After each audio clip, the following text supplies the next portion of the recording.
જય શ્રી કૃષ્ણ. જય હો, મંગલમય હો, દ્વારિકાધીશ કી જય.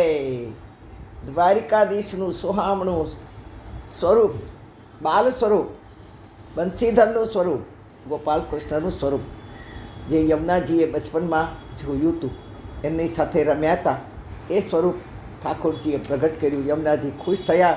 યમુનાજીનું પૂજન જોઈ ને અર્જુન સ્તબ્ધ થઈ ગયો. ઠાકોરજીને બાલ સ્વરૂપમાં જોતા જ યમુનાજીએ પૂજન કર્યું. જો હાથમાં કેવી સુંદર થાળી લઈને આવ્યા છે. નહીં બાજા, નહીં બારાત, નહીં ઢોલના ઢમઢમ, નહીં સારંગીના સૂર. આ તો લૌકિક વાતો કહેવાય. સાક્ષાત દ્વારિકાધીશ પરણે ને ધમાકા ન થાય એવું બને, ધામધૂમ ન થાય એવું બને. ચારે બાજુ યમુનાજીના જલ ઉછળી ઉછળીને ગરજવા લાગ્યા. સ્વર્ગથી દેવી દેવતાઓ ટોળે મળી ફૂલોની વર્ષા કરવા લાગ્યા. ગંધર્વો ગાન કરવા લાગ્યા. ઢોલના ઢમ ઢમ અવાજોથી યમુનાનો તટ ઢમઢમી ઉઠ્યો. સંધ્યા ટાણે પંખીડાઓ પોતાના માળામાં છુપાઈ જાય, તેને બદલે જેવી કમળવાળા યમુનાજીએ ઠાકોરજીના શ્રીકંઠમાં અર્પણ કરી કે તમામ પંખીડાઓ કલશોર કરીને જાણે લગ્ન ગીતો ગાવા લાગ્યા, લગ્નને વધાઈ દેવા લાગ્યા. ચારે બાજુ ટેહુક ટેહુક થવા લાગ્યો.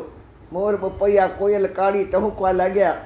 ચકલાઓ ચી ચી કરી અને ભગવાનના અને યમુનાજીના લગ્નની વધાઈ દેવા લાગ્યા. સૂર્યના પુત્રી છે યમુનાજી, તો ભલા પિતા કન્યાદાન દેવા તો આવે જ ને. સૂર્યનારાયણે પોતાના કેસર વર્ણના તેજને છોડ્યા. યમુનાજીની ચુંદડી લાલ ચટક થઈ ગઈ. દેવીઓએ વસ્ત્રોની બોછાર કરી. દેવોએ પોતાના આભૂષણ ઠાકોરજીને અર્પણ કર્યા. વૈષ્ણવ ધર્મમાં ચુંદડી મનોરથનો ક્યાંય ઉલ્લેખ નથી, પણ આપણે કરવામાં કાંઈ વાંધો નથી. એ આપણી ભાવના છે. અને કેમ નહીં હોય ચુંદડી મનોરથ? તે વખતે પણ થયો હશે. હા, પણ વૈષ્ણવો જરૂર ચુંદડી મનોરથ કરો. ઠાકોરજીના વિવાહ દેવી દેવતાઓ ખાલી હાથે થોડા આવે. નહીં જ આવ્યા હોય. કાંબી, કડલા, કર્ણ, કોકરવા, ચુંદડી, ચોળી, ચણિયા, નવલખહાર, મોતી મઢેલ મુગટ, પાય ઝાંઝરી, કેડે કંદોરો, નથડી જેવા આભૂષણો દેવોએ કન્યાદાનમાં અર્પણ કર્યા. દેવોએ યમુનાજીને પહેરાવ્યા. અતિ સુંદર, અતિ સુંદર યમુનાજી શ્રી કૃષ્ણના આપણે સગા છીએ, તેથી યમુનાજીને માં નથી કહેતા, મહારાણી કહીએ છીએ. આપણા કૃષ્ણ ઠાકોર દ્વારિકાધીશ છે, સમર્થ છે, સમ્રાટ છે, સમગ્ર પૃથ્વીના ધરાના રાજા છે. અને એને યમુનાજી પરણ્યા એટલે આપણામાં ગોપી ભાવ છે કે અમે તો કહીએ અમે તો ઠાકોરજીના છીએ વૈષ્ણવ. તેથી યમુનાજીને માં નથી કહેતા, મહારાણી કહીએ છીએ. ગંગાને મૈયા કહીએ છીએ. આપણો કાનો દ્વારિકાધીશનો રાજા ધીરાજ અને શ્રી યમુનાજી મહારાણી છે. ધ્યાનથી યમુનાજીની આરતી બોલો ને, તેમાં જોજો તમામ વાતો એમાં સમાઈ ગઈ છે. લાલ કમળ લપટ્યા, હા, તલ મહાતલ પાતાલ અતલ વિતલ સુતલ, 14 બ્રહ્માંડ દશરિગંત ડોલી ઉઠ્યા છે. કૃષ્ણ પણ યમુનાજીના એ બચપનમાં આપેલું વચન પૂરું કર્યું છે. બચપનથી આંગળી પકડીને બંને રમ્યા છે.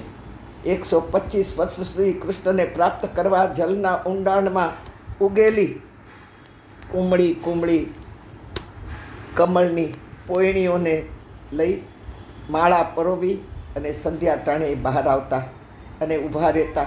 શ્રી કૃષ્ણનો જપ કરતા, હે કૃષ્ણ મને અપનાવો, હે કૃષ્ણ મારું પાણી ગ્રહણ કરું, હે કૃષ્ણ તમે સમસ્તના રાજા થઈ અને આપણી બચપનની પ્રીતને ભૂલી ગયા.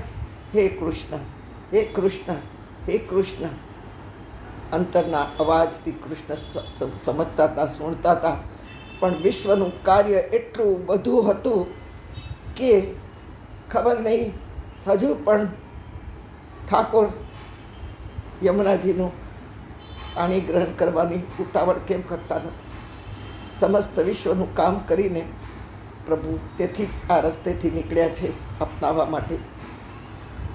અને શીતળ જળમાં 2 હાથે માળા ધારણ કરી યમુનાજી 125 વર્ષ સુધી રાહ જોતા ખડા રહ્યા. કૃષ્ણે પ્રચંડ તપ યમુનાજીનું જોયું અને વર્યા. જય જયકાર થયો. આ પવિત્ર દિવસ ઠાકોરે ચોથી પટરાણી સાથે લગ્ન કર્યા. કથા પૂરી નથી થઈ મારા પ્યારે. पिक्चर तो अब बाकी है, ये तो मात्र झलक ही दिखाई, सरप्राइज अब बाकी है, कल सुनेंगे.